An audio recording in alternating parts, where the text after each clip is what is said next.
Ooh, yeah, I hear IFB. I hear it. I hear it. I hear it. It's too loud for me. Mic check. Mic check. 1, 2, 3, 4, 5, 6, 7. Caitlin's mic. Mic check. Good.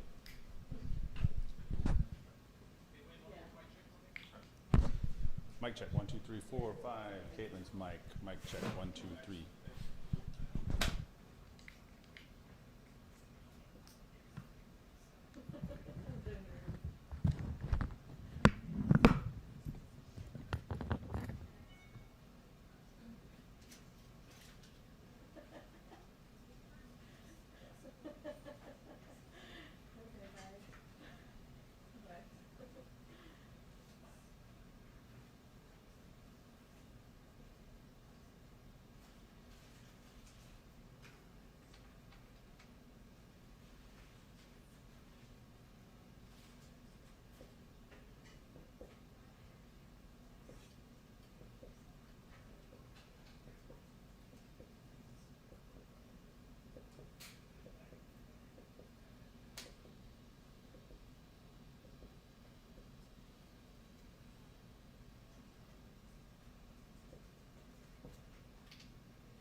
What's up, Andy?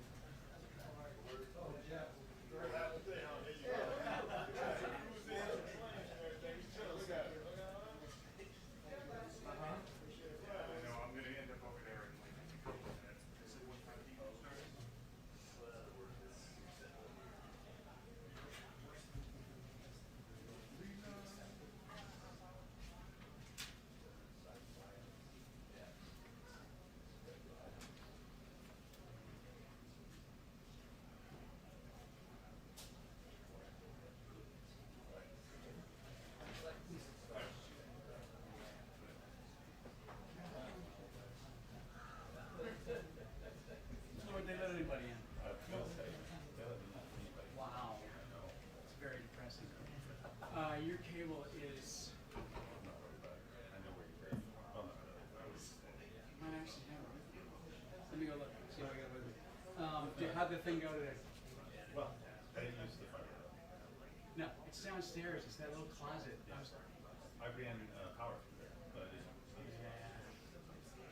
Everything's plugged in, but it looks like it hasn't been touched for a while. Oh, that's what I said. I hadn't been there in like 6 years. Kenny said it's been a decade. Yeah, everybody has not been there in 6 years. So where did you do the interview? Right up on the no, I actually did it outside. Oh, no shit. Yeah. So I put everything in a live. That's cool. Turn, FB, everything. Groovy. It was nice. Easy. I'll give you a silver star. Okay. Computer. Yeah. No, we had to go do the thing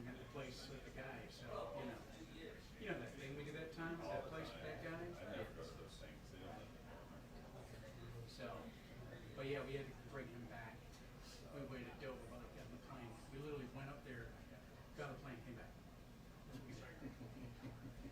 Extremely excited. You get lunch though. Yeah, I got a cup of coffee. Oh, well, there you go. I think we're out of here. I don't know. But let me see if I got your gift. It's not, it's not the biggest thing. Oh, it is a big thing. Everything's huge. Huge. They are. I love it, Jay. Absolutely.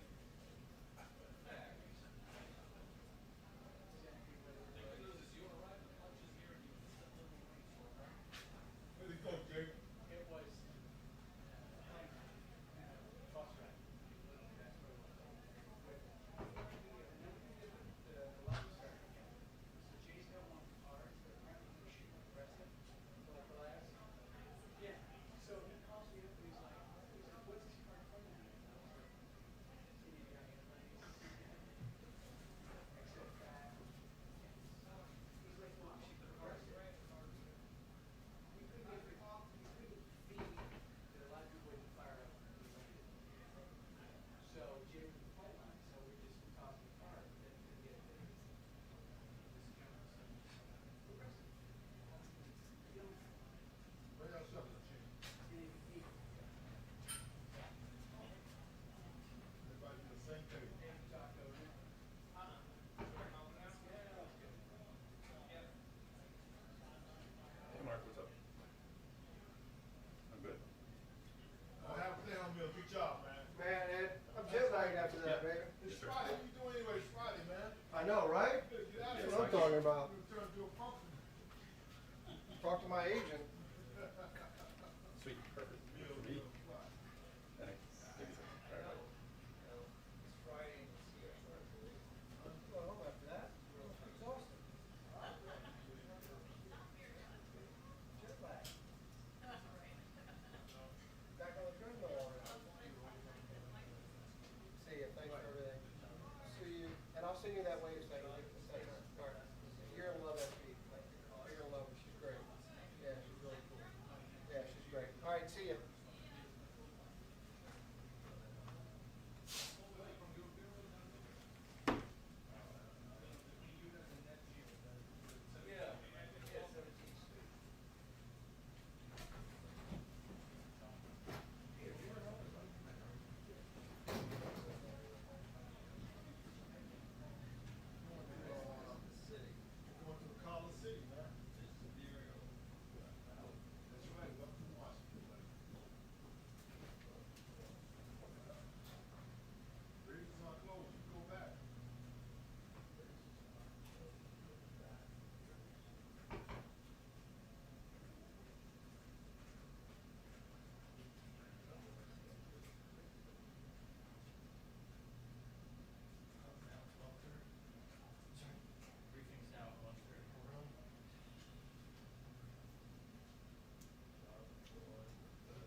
years, I'm getting a new end for it, and you can have it back. The problem is that the one you bought, see this little gasket right here? So when you plug it in, it was wiggling. That's where the crackling is. There's nothing really wrong with the cable, but it was wiggling. And wiggling in TV is bad. So I'm just seeing if I can find one with a right angle with a deeper gasket. But for now, use that one. Awesome. I appreciate that. Yeah, no problem. I owe you something. There you go.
Happy Friday. We have a special guest with us today on Jobs Day, Brian Diese, our Director of the National Economic Council, who will give some brief remarks on the jobs numbers and take a few questions, and then we'll proceed with the briefing. Great. Hi, everybody. Glad to be with you today. So you all heard from the president earlier today with his perspective on the May employment report. So I won't repeat what he said, but I just did want to provide a couple of contextual points and a little bit more looking under the hood of that report from an economic perspective. So a couple of things that I think were notable from our perspective.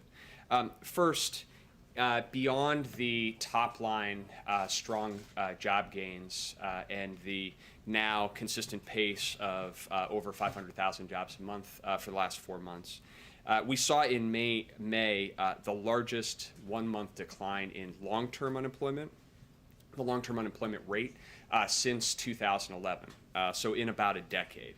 That measure is measuring people who have been out of work for at least 27 weeks. So for more than half a year, and that number fell by 431,000 this month. This is a really important indicator, certainly for those of us who have been watching and tracking the economy closely over the course of the last several years and into and through the pandemic, because we know the economic evidence that those who are long-term unemployed tend to have the hardest time getting back into the labor force, and eventually find new employment.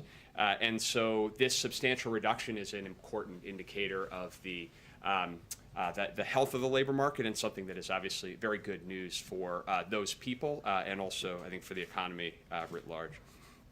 Second is on wages. And the president touched on this, but we saw average weekly earnings rise 0.5% this month, which consistent with the wage growth that we saw last month. We saw analogous data on aggregate compensation come out earlier this week. And this, again, is good news for the American worker, and also consistent with what the president was talking about when he went to Cleveland last week, around looking at the broader goals of our economic recovery to drive toward full employment and to put our economy in a situation where we see sustained job gains, but also wage gains for American workers. Third point is just how we see in this jobs report some of the impact of the American Rescue Plan and the specific elements of that that were designed to try to address challenges that we face. Obviously, beyond the direct vaccination effort, two of the key elements of the American Jobs Plan were around trying to provide the support necessary to get schools open, and then in particular to provide the support for child cares and child care centers, to actually get more child care centers open, because we know that the more centers are open, the more slots there are, the safe child care environment is a key element of how families and parents think about how to sustain work in the post-COVID environment. In May, we saw employment increase by 103,000 in state and local education. That is a direct result of seeing more schools open, more educator jobs, good news for those people who are getting back to work, but also for the broader economic recovery. We saw 18,000 jobs added in child and daycare services. Again, you draw a direct line between the resources that were provided in the rescue plan for those purposes and the results we're seeing now. I would also provide the context on that.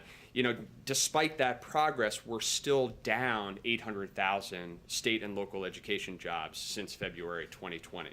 And we're still down 135,000 jobs in childcare.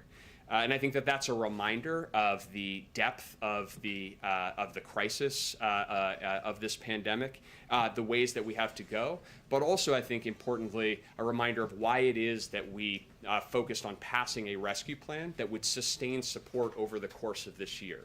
That the rescue plan was designed to not just provide support for a day or for a month, but over the course of the year, as we understood and the need to continue to provide support, to continue to build back to a stronger foundation. Fourth, I think that we're looking at this employment report in the context of of a number of contemporaneous economic data points. First, probably the most important that provides, I think, additional reason for economic optimism is that this report was a snapshot of where we were on May 12th.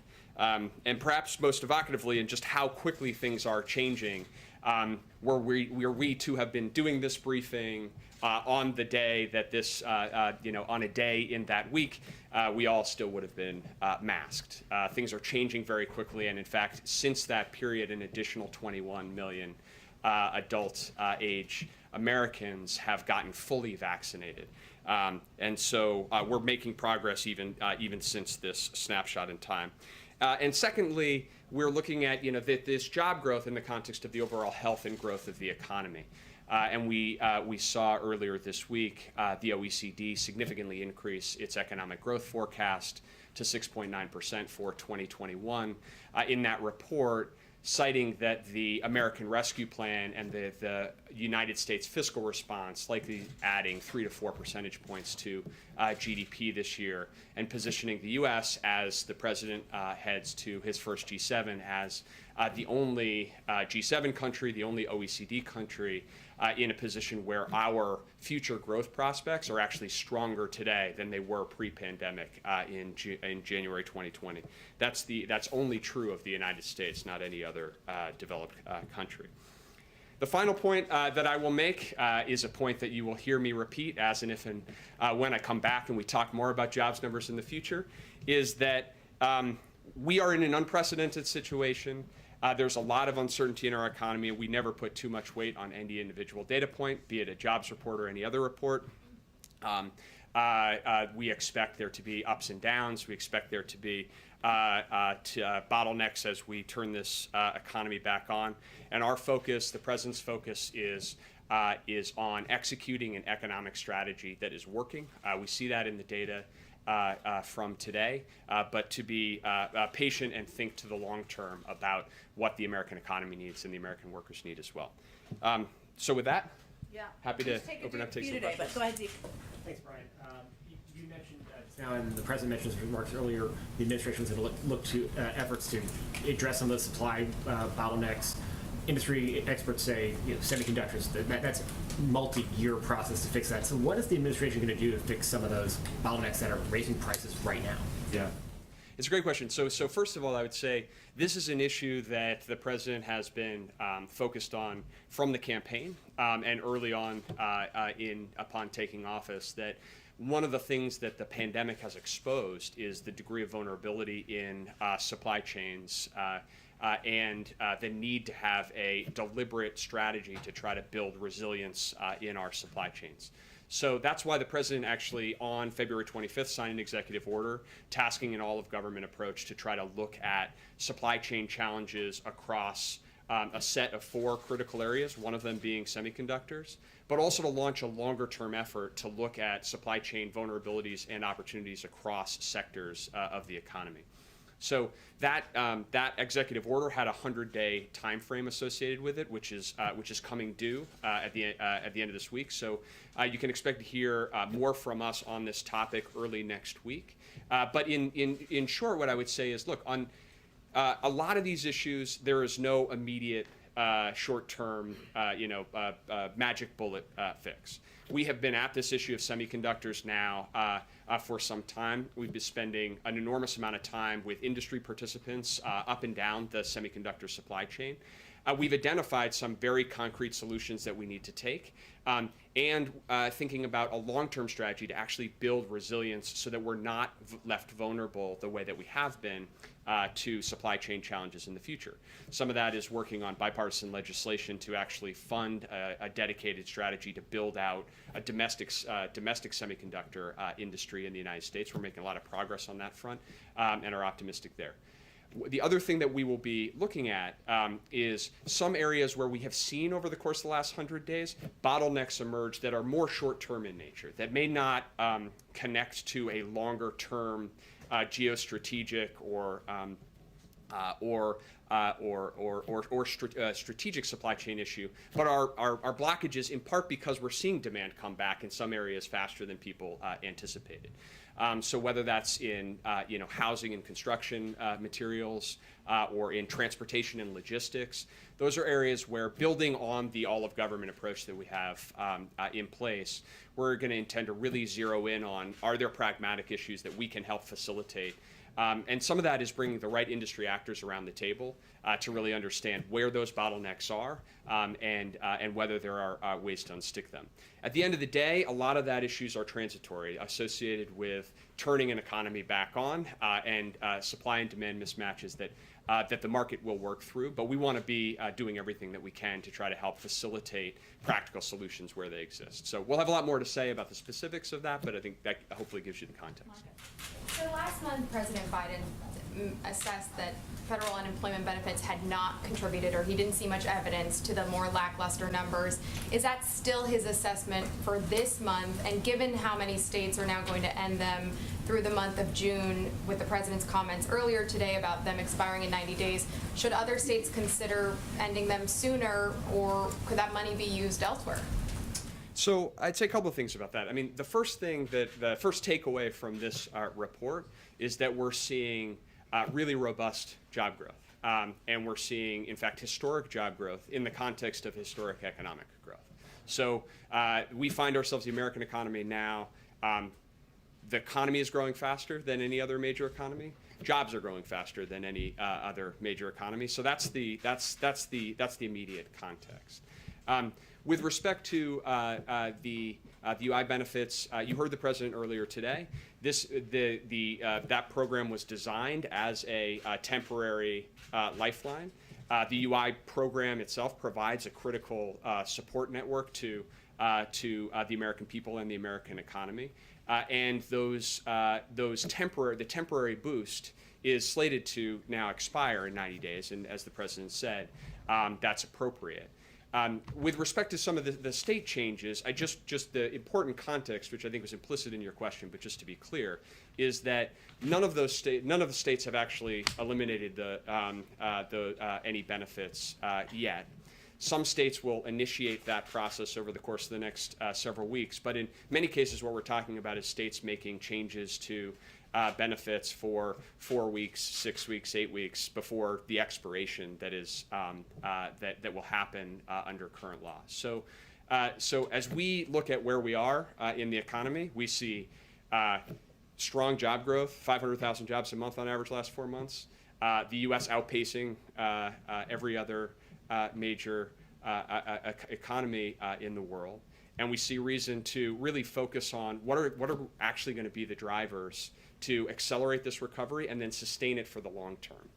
And that's where you'll see the president's continued focus is on finishing the job on vaccinations, delivering benefits to get schools open, to get childcare available, and focusing now is the right time to focus on what are those investments that are actually going to sustain us, not just through a rapid and recovery, but into full employment and the kind of productive investments that you see in the jobs plan and the families plan.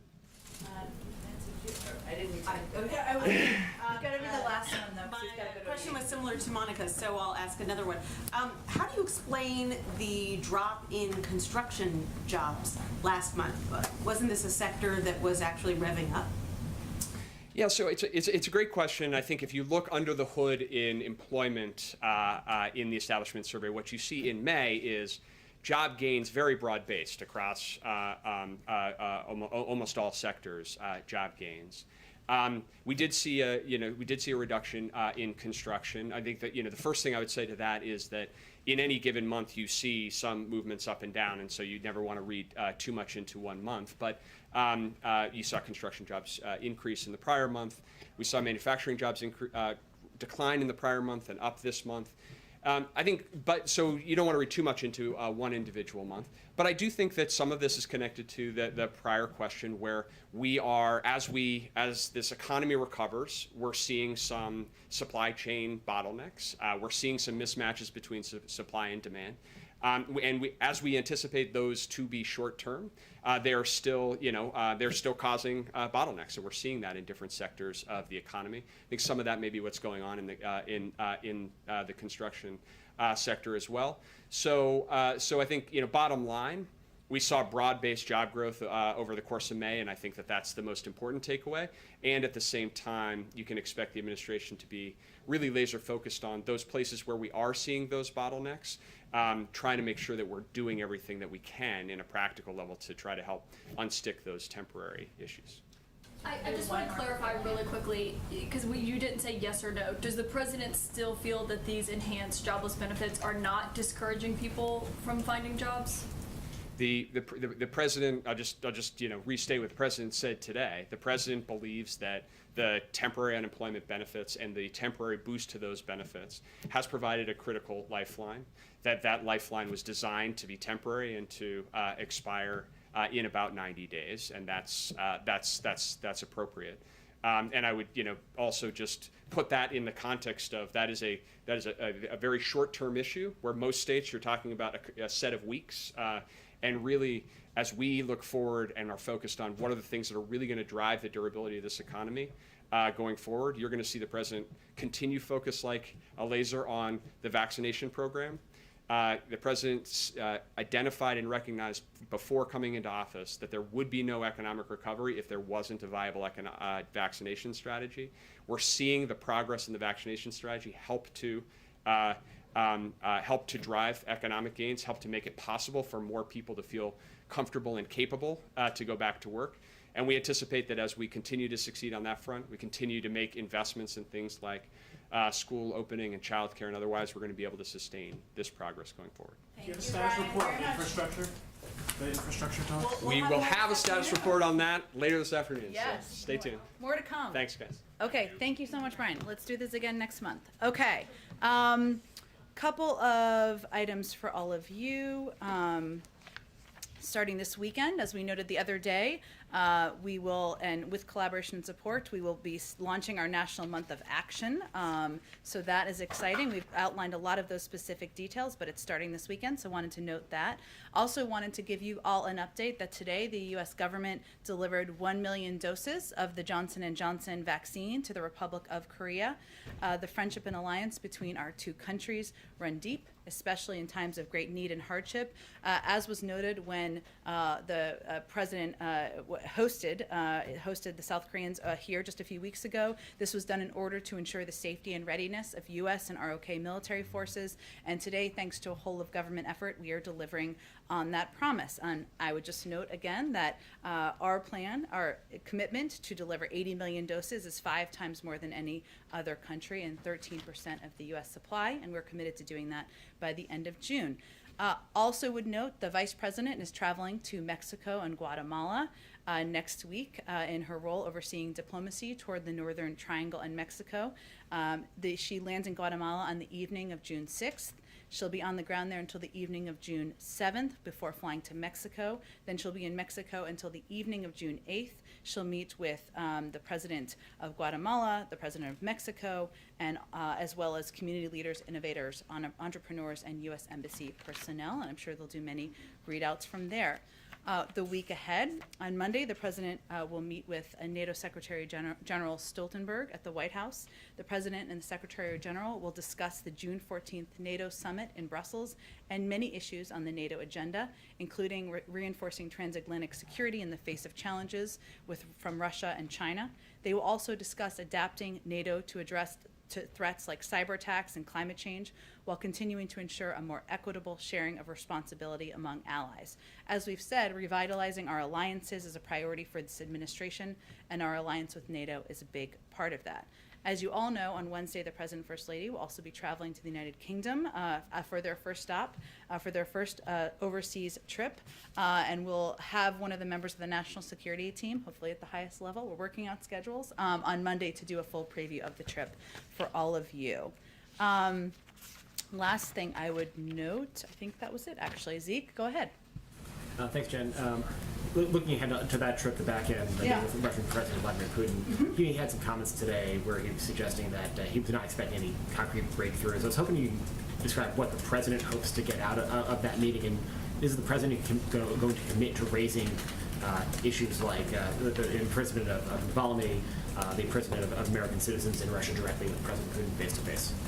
Well, first, I would say that the president never holds back in raising human rights issues, the detainment of activists with the Russian president, and certainly, as our readout made clear when he spoke with him directly, he didn't hold back in that conversation. I don't expect he will when they meet in 2 weeks at the summit.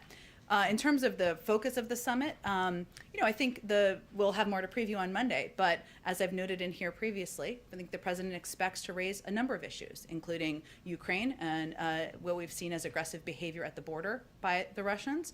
He also will raise cyber activity, malign activity, problematic activity, harmful activity we've seen take place. Of course, there is the SolarWinds hack, but also the ransomware hacks, as we've talked about, the actions of criminal groups within a country. There's a responsibility of the leaders of that country to take action, and there's no doubt President Biden will be raising that directly in that conversation. I don't think we're setting this up to be a meeting where there is going to be an outcome that resolves every issue or every challenge in our relationship. We expect there still to be challenging conversations moving forward, but it's an opportunity to discuss areas where we have mutual interest, like nuclear security and stability, and also to raise issues where we have concern. And then we expect this to be a forum for that face-to-face. Separately, the president just got back from a couple days at the beach. Heading into the summer travel season, should we expect to hear from the president encouraging Americans to travel, particularly domestically, as a way to stimulate the economy to spend their money here at home? It's sort of as the pandemic seems to be waning and travel does seem to be picking up. Is there going to be a pivot on the part of the president going forward to encourage Americans to sort of get out there and spend their money? Well, I think the president will continue to encourage Americans to safely get out there into their communities, especially vaccinated Americans who are safer to travel, to go to restaurants, to not wear masks. And certainly we abide by CDC guidelines, as you know, but the president went to a restaurant just last weekend with the vice president, last weekend on Monday, with the vice president. They had a meal, something he hasn't done a lot of. Most Americans haven't done a lot of over the last year and a half. So certainly he will lead by action and continue to encourage Americans to take advantage of the benefits of being vaccinated, and for those who are not vaccinated, to get a shot so they can take advantage of those benefits themselves. And just one last one for me. For this Friday, has the president been briefed on the unidentified aerial phenomena report, and is he satisfied with the conclusions? Does he want additional work in that space? Because it's Friday, it's always a little wacky on Friday. So let me first say that we know there have been press reports about the status of this report. This is a DoD report, and so I'd certainly refer to them on the status of the report. Their work with ODNI is ongoing. The team's actively working on it, but it's not at a conclusion phase, as I understand, and as I think they've commented from their building. I will say that we take reports of incursions into our airspace by any aircraft, identified or unidentified, very seriously, and investigate each one. Safety and security of our personnel, of our operations, are of paramount concern. There's a requirement to put out this report, and certainly our appropriate teams are working on finalizing Was it. the president briefed on it? Or has he I been don't briefed have on any it? update on internal briefings, no. Go ahead. There seems to be a bit of a shift in tone here, because last month the president was pretty adamant that he did not believe that these enhanced unemployment benefits were playing a role or factoring into people's decisions not to get back into the jobs market. Today, though, he's underscoring that these benefits are simply temporary, set to expire in 90 days. So which is it, yes or no, does the president believe that these unemployment benefits are playing a role here?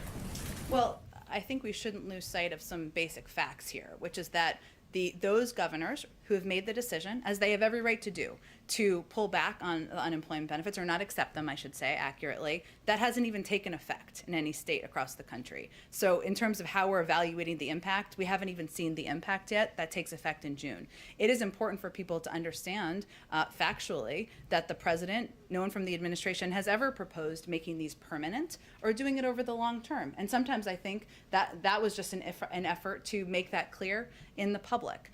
So we understand there's politics at play here. That's okay. Every governor is going to make their own decision. At the end of the day, what we see as the biggest driving factor is vaccines and individuals being vaccinated, feeling safe to go back to workplaces, the fact that childcare centers have rehired, that teachers have gone back to work. Those are all positive signs. And at the end of the day, we've created, the president and this administration has created more jobs than any president, any administration in modern American history. So that's kind of how we see the jobs But data. based on the data, do you believe that these benefits are having any kind of impact in people deciding not to maybe re-enter the job force right now? Well, again, I think that's a really difficult thing to analyze, given we have created a historic number of jobs in the last 4 months, more than any president in modern American history. So, and the jobs, the UI benefits haven't even been pulled back in any state. So it's a question I'm sure we can have a discussion about in the next couple of months as we see what the impact is on different states or if that's a factor. But we think the biggest factors overall are more people getting vaccinated, more people being comfortable and feeling safe going out into the workforce. And that's where we feel there's going to be an encouraging upward trend. I guess I'm trying to understand what happened in the last month, though, because last month you said you didn't see any indication of that when looking through the data. I don't think we can evaluate the data that hasn't been applied in states across the country yet. And what we're really talking about from state to state is governors making a decision to pull back on accepting unemployment benefits for 6 weeks or 8 weeks. That's it. It hasn't even started yet. So I would leave it to all of you and your outside analysts to decide whether that is a big factor in terms of economy and data or whether that is a political discussion we're having. Go ahead. Thanks, Jen. Does the White House have any reaction to Facebook's decision to suspend President Trump for 2 years? Was this a reasonable consequence for what he said?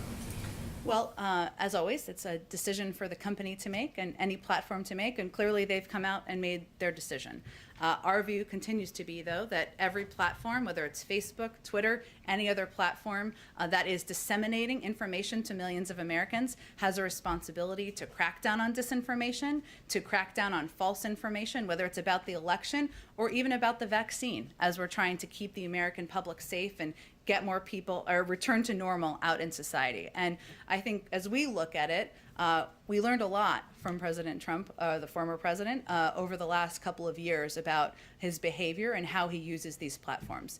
It feels pretty unlikely that the zebra is going to change his stripes over the next 2 years. We'll see. So does this decision validate what President Biden has repeatedly said about Mr. Trump, which is that words matter? Well, I don't know that it's a validation. I think the president isn't the only one who thinks that. Words do matter. Words do have an impact. We saw the impact on January 6th of words on social media platforms, and we've seen the impact of words as it relates to disinformation traveling around the vaccine, around election integrity. So, of course, we think words matter. This is a decision by a private sector company. We'll see what their evaluation is a couple of years from now and what other steps they can take, most importantly. Go ahead. Jen, our reporting indicates that the Biden administration is considering counter cyber attacks to stop the ransomware criminals in Russia. How big a factor is the upcoming summit in that decision making? Is there a concern that if you did that before the meeting in Geneva, it could derail the talks? And if it doesn't happen before then, what message does it send to Russia after these multiple cyber intrusions?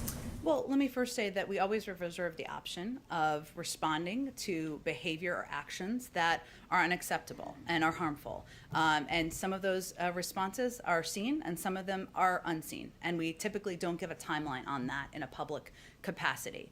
But I will also note to you that when we announced the invitation to have this discussion, it was also in the same time period where we announced the sanctions that we were putting in place in response to harmful actions by the Russian government, right? In response to SolarWinds, in response to their engagement in our own election. So we expect this is diplomacy in action here, right?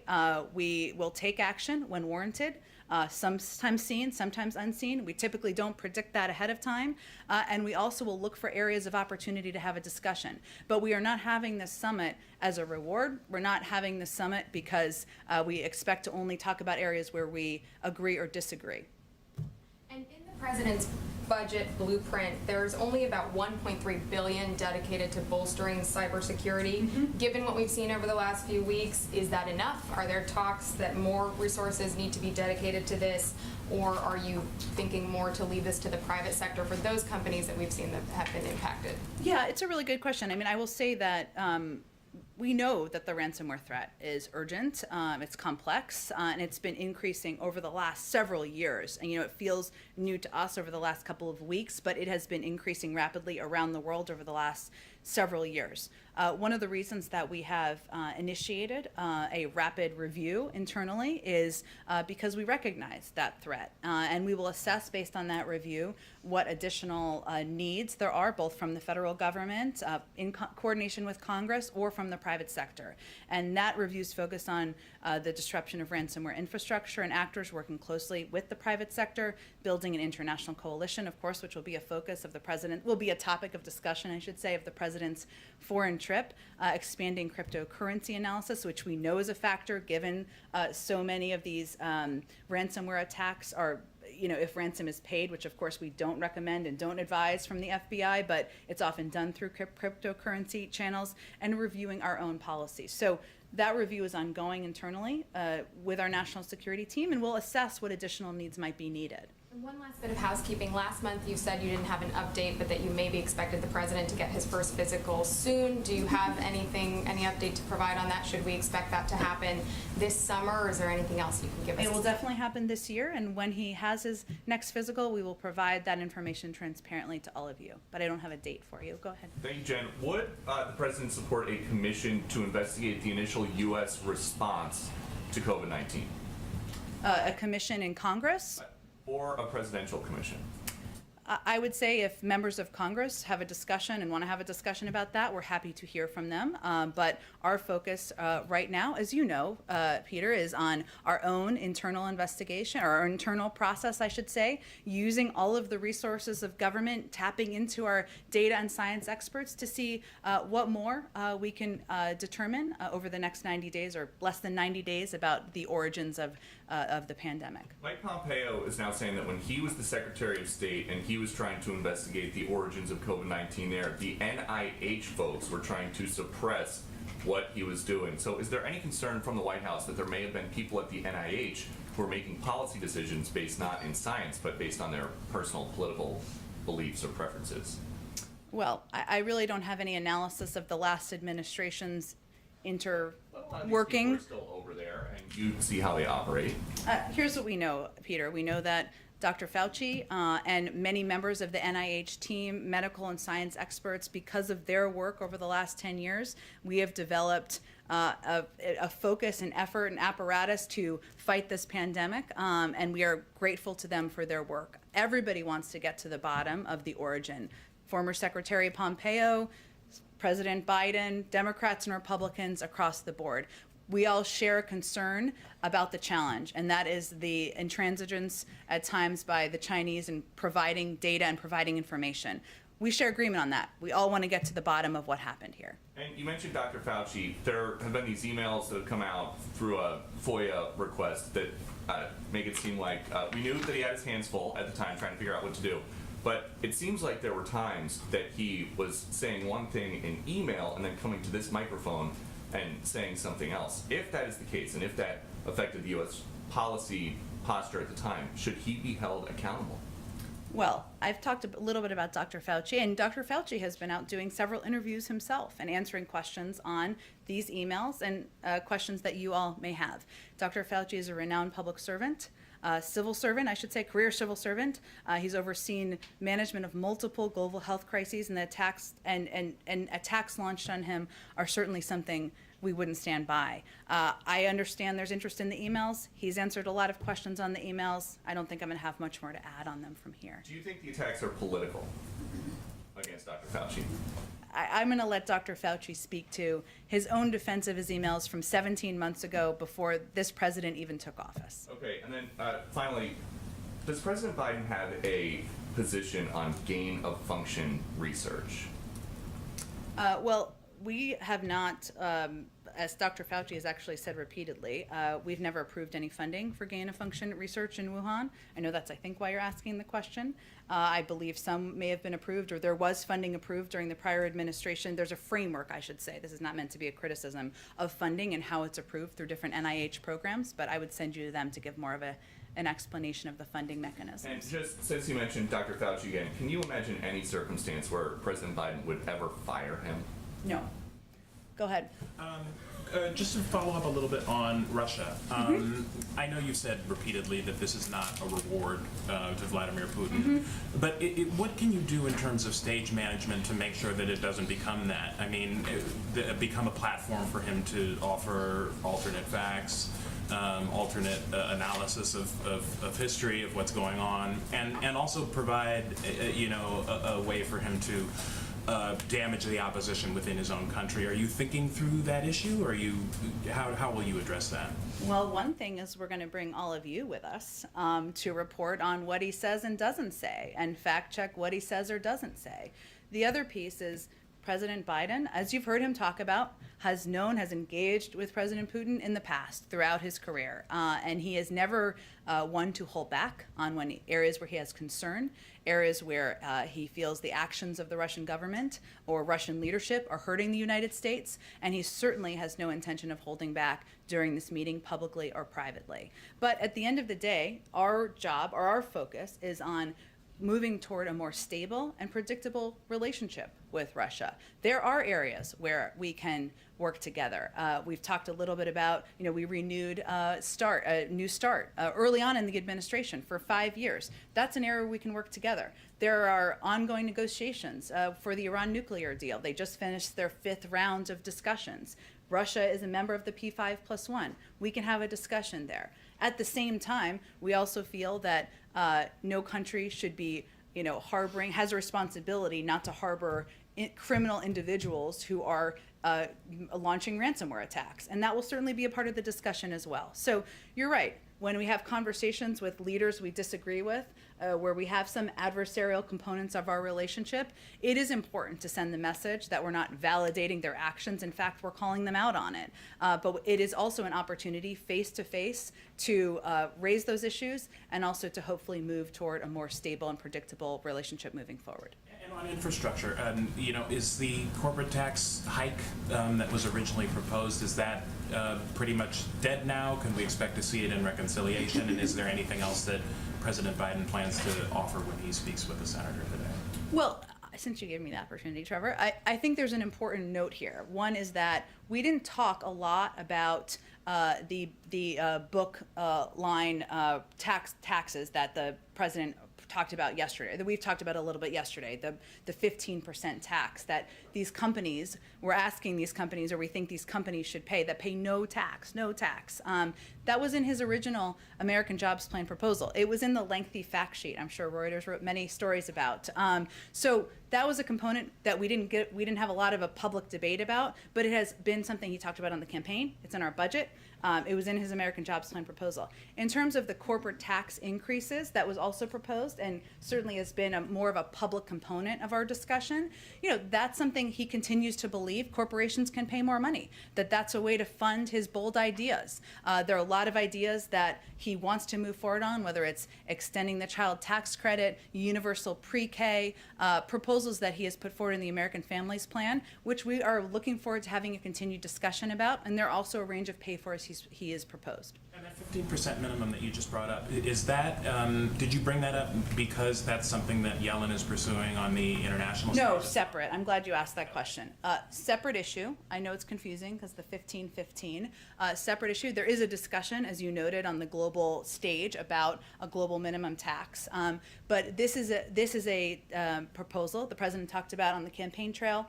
He proposed in his American Jobs Plan and also in our budget that would require, would have companies that didn't pay any tax, wouldn't allow them to pay zero tax. And so we see it as a separate entity. We still believe the tax rate should be higher than that, as the president has proposed for a corporate rate.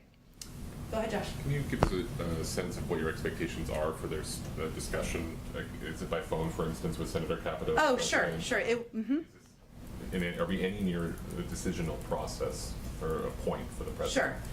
So they will be talking by phone, President and Senator Capito this afternoon. He'll also be talking with Congressman DeFazio, and we will be doing readouts of those conversations. They're happening this afternoon as we speak, perhaps, but we will provide readouts. I'm not going to obviously prejudge conversations, but I would say for the conversation with Senator Capito, they've had good faith discussions. There are areas where, of course, the president has priorities where he'd like to see more, including more investment, but also areas including electric vehicle investments, rebuilding veterans hospitals, and that's part of the discussion as well as pay-fors. And as Trevor just asked about, but as we talked about yesterday, what the president put forward, he looked at all of his tax proposals, and what he put forward are ways to pay for an infrastructure proposal that shouldn't cross any bar or line for Republicans in the Senate who say they won't touch the 2017 tax plan. So I think the question really on that front is, do you think these companies should pay no tax at all, or 15%, which is very valuable, supported by 85 or 84% of Republicans in the country? Does the president believe he's running out of time to try to reach a deal, or is there runway left? There's runway left.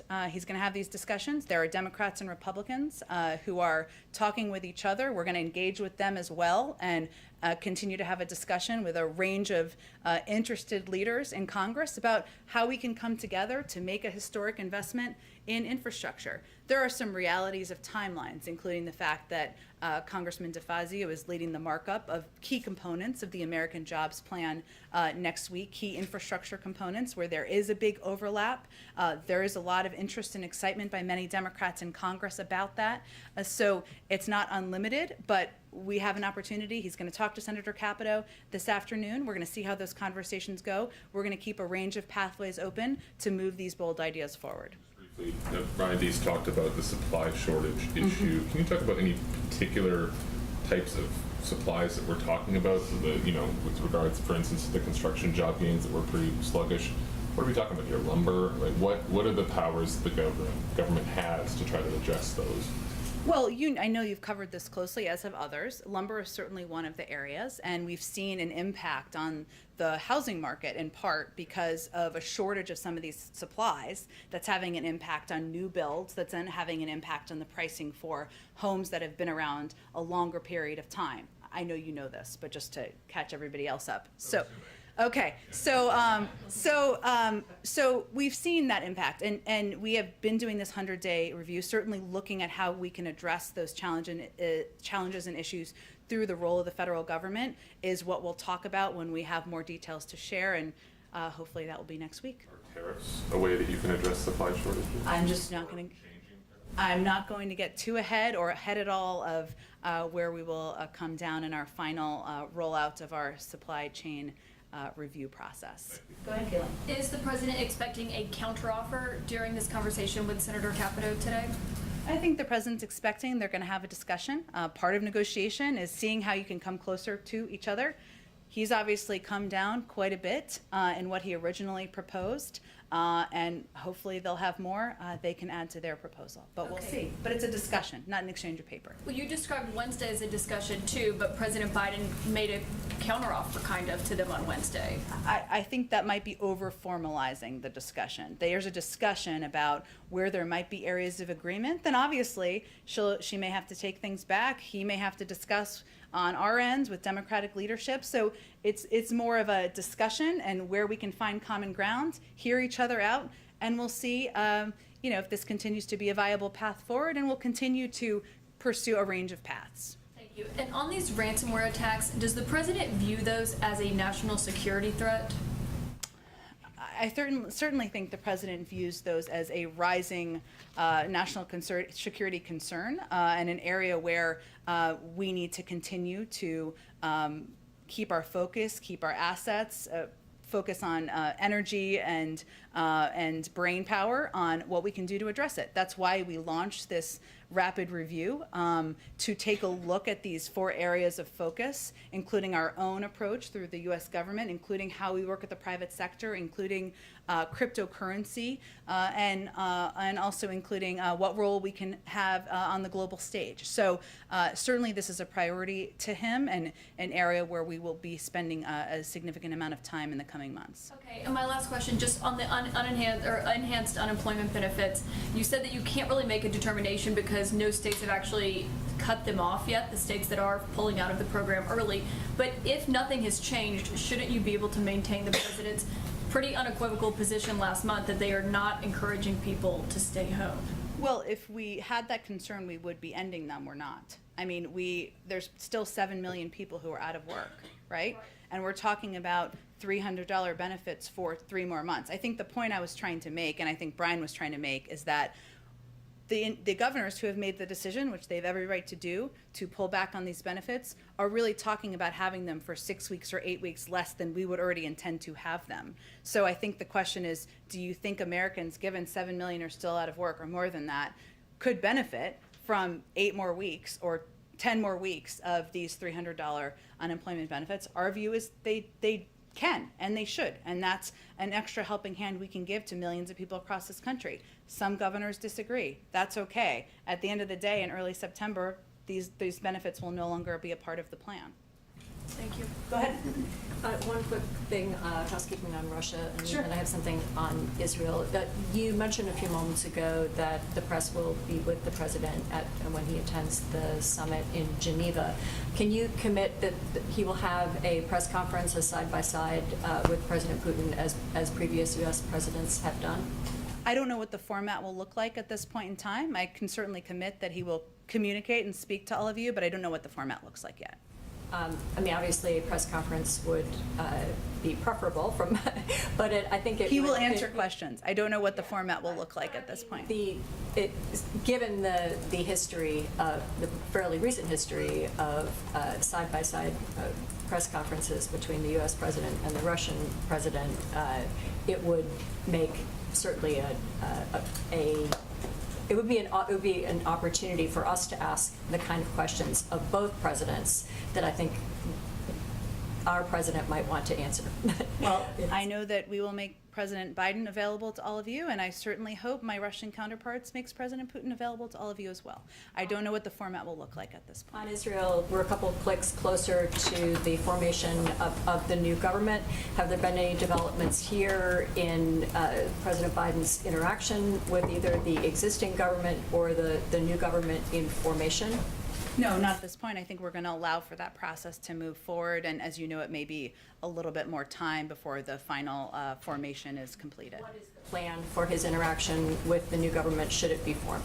Well, we have a long and abiding relationship, strategic relationship with Israel, and that will continue to be the case no matter who is leading the country. What would you call Prime Minister Bennett upon the formation of that government? I don't have any calls to predict for you, but certainly he will continue to engage with his counterparts in Israel and many countries around the world. Lastly, were you able to nail down whether or not he had actually ever met Naftali Bennett before?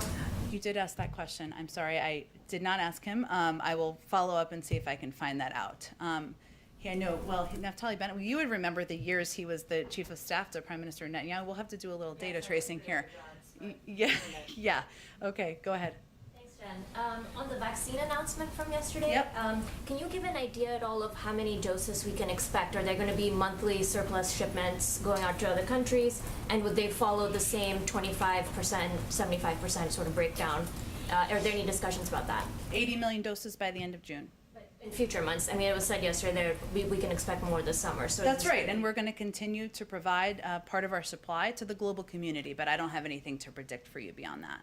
Right, and on infrastructure, can we expect the president to meet with Senators Romney and Manchin at all as one of the pathways that the White House is exploring?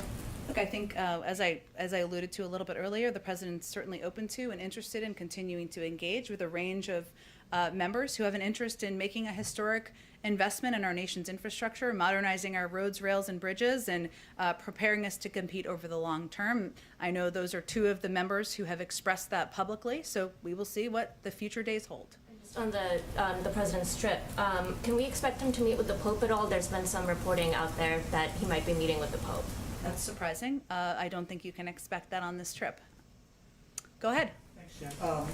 Again, on the issue of the COVID vaccines, can you talk a little bit about the timing? I know you said by the end of June, Yeah. I think, but how soon can the other countries start expecting to receive these vaccines? And also, how are you prioritizing which countries will get them first? Sure. Well, first let me say, I mentioned a little bit earlier, 80 million by the end of June. Obviously, 25% of those are going bilaterally to countries. We're going to get those doses out, those 25 million, as quickly as we can, and we'll provide you updates as those doses go out. So I had an update this morning about or this afternoon about the doses that went out to are okay, and we'll continue to have more updates on that, on those doses. The additional doses, the 75%, which are going through COVAX, we've put out kind of our prioritization of the regions that those will be going to. And part of our focus right now is on the Herculean logistical challenge of getting these vaccines out to the right places. This is one of the reasons that we're doing a large percentage of them through COVAX, because of their capability to do exactly that. But just to step back, and as a reminder, this is not just kind of shipping these doses overseas. This is also ensuring that we can get them to the right places, that they have the ability to put them in arms, that they are at the right temperature. And so these are all factors we're considering as we're determining how to get them out and the pace in the weeks ahead. One more. The U.S. and the EU have begun discussions on lifting tariffs on steel and aluminum imports. I'm just wondering if you have an update on what kind of progress, if any, has been made in those talks, and if you expect this issue to come up during the G7. Well, we certainly expect that our G7 partners will raise a range of issues of concern to them and a focus, and certainly I'd let them to speak to what those are, but the tariffs could be one of them. I don't have anything to predict for you or preview for you. I have to wrap this up in a minute, but Jerry, I'm just going to go to you because you haven't been here since I've been here. I have not. Okay, good to see you. Good to see you. Kind of a parochial Buffalo question. Okay. The Canadian border has been closed for a very long time. Yeah. There's a lot of concern about that in all the northern tier states right now. And Prime Minister Trudeau has said that he has to get 75% of the people in his country vaccinated before the border reopens. That being the case, would the United States consider opening the American side of the border first before Prime Minister Trudeau would do that? Or does there have to be a binational agreement? Well, I'll first say that as it relates to borders, Canada or Mexico, we really rely on the guidance of the CDC and our health and medical experts. So in terms of how they look at the data and information, I would point you to them and whether they would do that in a preliminary fashion or not. Certainly any discussion about reopening a border would be done in part through diplomatic channels, but we really are relying and waiting on the guidance of the CDC before we make any next decision there on the border. And how much concern is there in the White House about the fact that here we are, it's the summer travel season, there's a lot of concern in those northern border states about the economic impact as well as the personal impact on people who may, couples that may be separated by the border? Yeah. We're very sensitive to that, Jerry, and we certainly know that many people want to not just get back to normal, but be able to travel, be able to see loved ones, some living on different sides of the border, be able to go to restaurants and shop and even do things along those lines. And we're eager to get back to normal, whatever that means, including reopening the border. But we have a responsibility during a global pandemic, which we're still fighting every day, to rely on the advice and guidance of our medical experts. Okay, I think we have one more question Does here. the administration remain committed to waiving vaccine patents at the WTO? Today, the EU submitted a counter proposal saying that they don't want to do that. And will the president be pushing for this issue at the G7? Our position hasn't changed on that. I think we have one question up. Okay. Hello to our virtual Melissa. Hi, Melissa. Thanks for joining us. Hi. Thank you. Right now, approximately 16 million public school students in the U.S. live in homes that lack high-speed internet. The president released a plan to ensure that people in rural areas will have internet access, but reports show that 13.6 million urban households also do not have internet. Many can't afford it. What does the administration plan to do to increase home internet service for families in low-income urban neighborhoods? Well, it's a great question, and Melissa, thanks for joining us, and hopefully you weren't waiting too long. I will say that in the president's American Jobs Plan he's proposed, we're proposing to expand universal broadband access across the country to urban and rural areas to level exactly that playing field, to ensure that kids in cities as well as in more rural communities where there isn't as expansive broadband access have access. And we've seen over the last year and a half during the pandemic what a disparity it creates, both economically, but for kids who are just trying to get an education. The Vice President, as the President announced in his joint session address, is leading this effort. It's an important part of the negotiation, and fortunately one where Democrats and Republicans have a lot of agreement about the need to move forward on expanding access to broadband. Thank you so much. I apologize for this being short today. I have to go do some regional TV, and anyone who has follow-up questions, you come up or email me and we'll talk more. Thanks, everyone. Thank you, Jen.